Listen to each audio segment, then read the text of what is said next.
What up, gamers? Welcome back to Kaboom! We're back with yet another exciting video for you. But before we dive in, make sure to smash that subscribe button or Lady Dimitrescu from Resident Evil will haunt your dreams. Do you love our channel? Support us now and get your Kaboom membership. Get cool badges, emoticons, and infinite luck in return.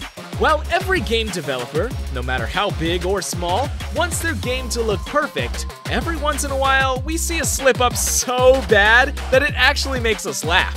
And now that 2021 is about to end, it's time we looked at some of the worst graphics in video games from 2011 to 2021.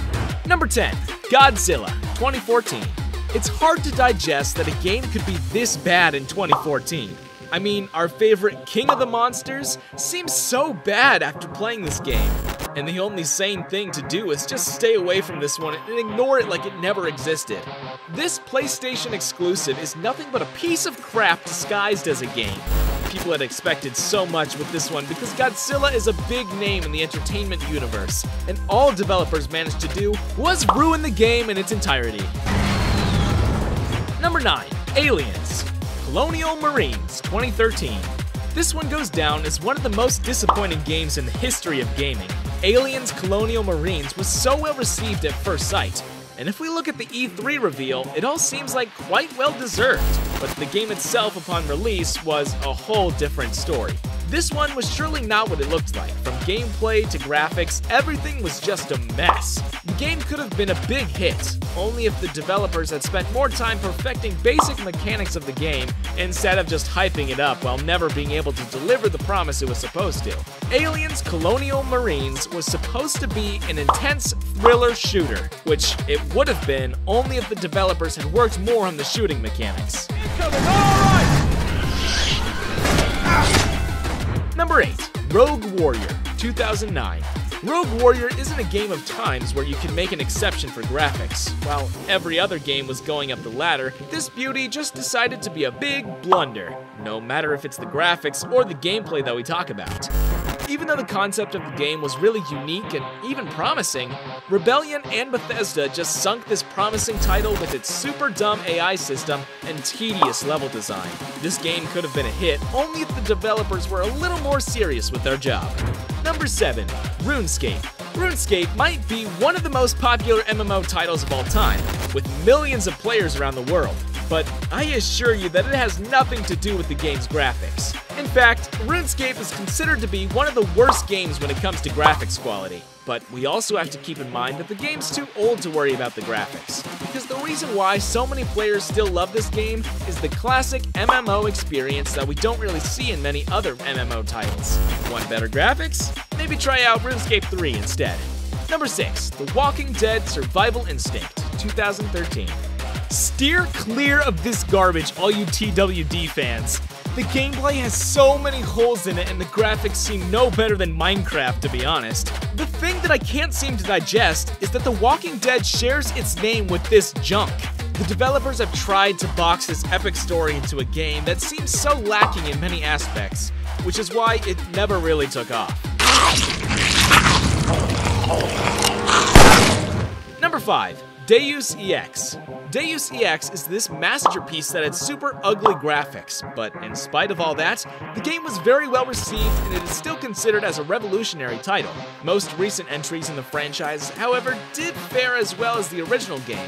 And, well, the first game was great with bad graphics, but the later ones were stupid games with stupid graphics. Stupid young rebel. Number 4, Far Cry Vengeance. Seeing a Far Cry game mentioned in this list of worst looking games might come as a surprise to you, but the graphics in this game are actually that bad. Completely lacking presentation and style, sluggy and choppy visuals making this game nearly unplayable, earning this game a deserving spot at our list of games with worst graphics. You're still there, right? Smash that subscribe button before we continue with the top 3. Number 3, Nioh.